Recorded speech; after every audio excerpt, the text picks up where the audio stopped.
Você sabia que no ano em que receberia a sua libertação, um escravo hebreu podia solicitar para o seu senhor continuar sendo escravo pelo resto da sua vida? Isso mesmo, mas quem faria uma coisa dessa? Esse é um fato curioso bíblico que nós traremos para você e daqui a pouco vamos entrar nesse assunto. Só um minutinho para um recadinho e já voltamos. Não sai daí, fica comigo. Olá pessoal, estamos chegando aqui até você com mais um vídeo de curiosidades. Estou aqui para pedir para você fazer a sua inscrição, deixar o seu like, ative o sininho, porque toda vez que você ativar o sininho, você será o primeiro a ser notificado quando chegar o novo vídeo, tá bom? Então conto com você para os próximos vídeos já contar com a sua inscrição, tá bom?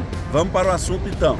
Muito bem, de volta aqui, vamos continuar nesse assunto interessante, mas antes, nada melhor do que iniciar o nosso assunto de hoje, citando uma frase que foi escrita por Stephen Scott no seu livro Jesus, o homem mais sábio que já existiu. Nós vamos citar a frase que ele deixou escrito para nós. Stephen Scott, olha o que ele disse: a compreensão transforma mentes, a ação transforma vidas. Olha que frase interessante, e é uma realidade, né? Para nós meditarmos. Mas vamos ao assunto de hoje. Como eu perguntei, você sabia, na época da lei, um escravo, ele podia, no ano em que ele fosse receber a sua carta de alforria, a sua libertação da escravidão, ele podia chegar no seu senhor e pedir para o seu senhor e dizer: Senhor, eu amo o Senhor, eu queria continuar aqui na fazenda, etc. E isso era um contrato firmado para o resto da vida, não era temporário. Ele só podia fazer isso se fosse para ser escravo pelo resto da sua vida. Mas em quais condições alguém teria coragem de fazer isso? O que levaria um escravo que tanto ansiou pela sua liberdade optar por continuar sendo escravo pelo resto dos seus dias de vida? Então vamos ver um pouquinho na lei de Moisés por que isso era possível, por que isso acontecia. Muito bem, bom, os escravos, eles tinham algumas leis que eram dirigidas exatamente para preservar o abuso dos seus senhores para com eles, também preservar os seus senhores de não serem lesados em alguma coisa. Mas o que acontecia era o seguinte: existiam escravos de todos os povos, mas se o escravo fosse hebreu, na lei de Moisés, Deus mandou uma ordem ficar registrada. Se o escravo for hebreu, ele só poderá servir por 6 anos. No 7º ano, ele terá que ser libertado. Ele não pode continuar como escravo no 7º, 8º ano, não importa o tamanho da sua dívida. Por quê?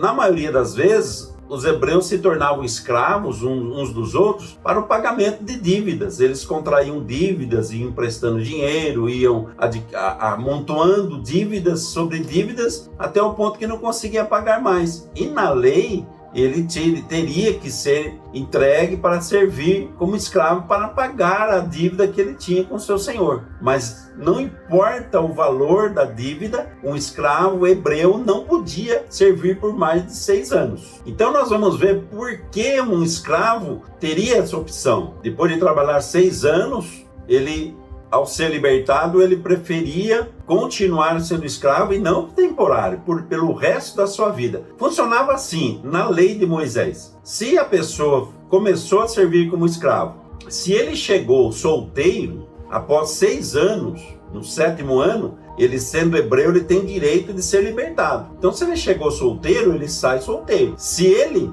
chegou casado, ele tem o direito de, no ano da sua alforria, sair levando a sua esposa. Porém, se ele chegou solteiro e se casou ali no tempo em que ele estava servindo, quando ele sair no 7º ano, a sua esposa não sai. Ele sai sozinho.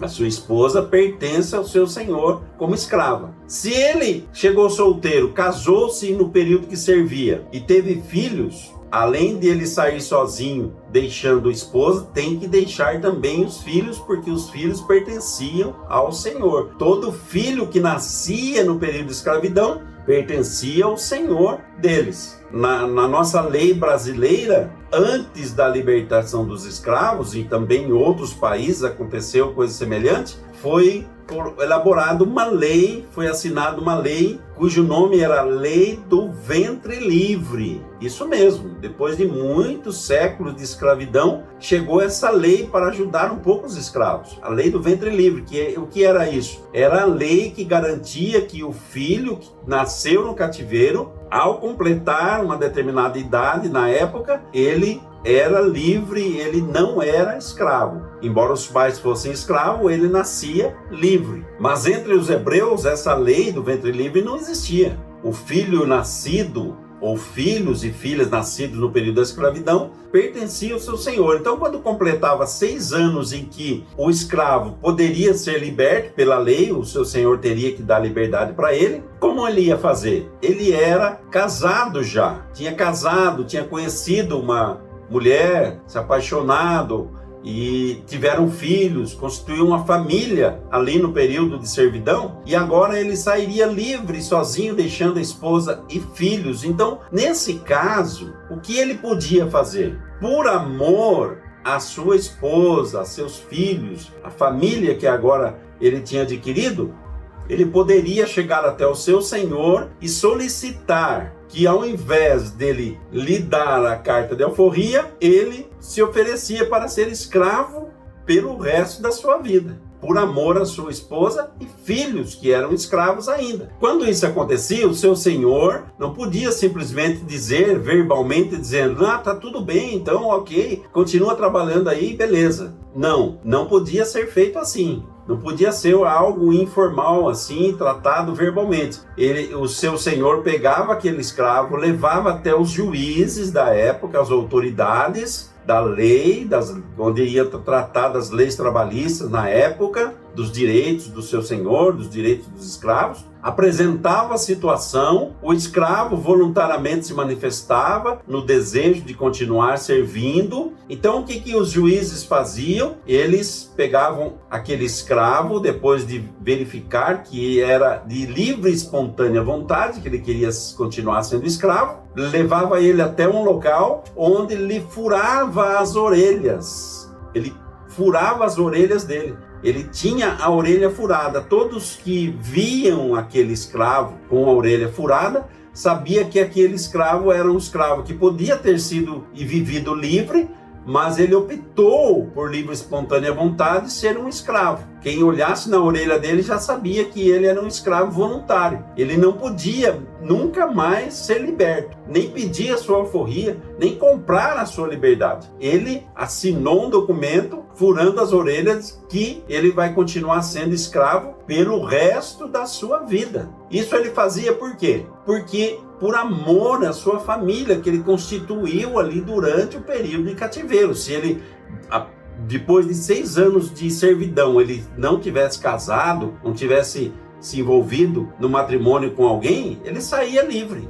Mas, por amor à sua esposa e filhos que agora nasceram no cativeiro, ele podia tomar essa decisão. Era uma decisão, sem dúvida, muito importante que ele tinha que tomar. Era uma decisão que mudaria completamente o curso da sua vida, mas ele não podia fazer outra coisa. Ou ele saía sozinho, deixava esposa e filhos, abandonava a família, ou ele optava por fazer isso, se oferecer por ser escravo pelo resto da sua vida. Olha o que o amor pode fazer. Quais decisões, que tamanha decisão o amor pode levar um homem a tomar. Quando ele ama de verdade a sua família, ele pode tomar decisões que mudam completamente a sua vida. Essa era a lei lá no Velho Testamento. Se você quiser conferir e ver mais detalhadamente, você poderá ler lá no livro do Êxodo, capítulo 21. Leia na Bíblia. É Bíblia, viu?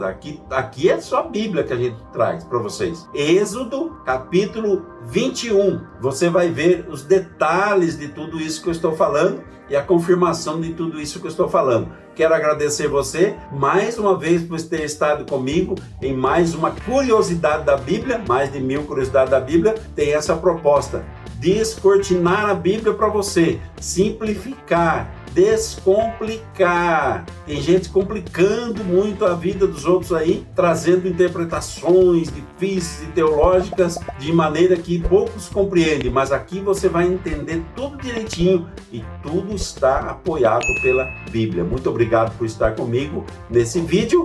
Fica com Deus, fica na paz.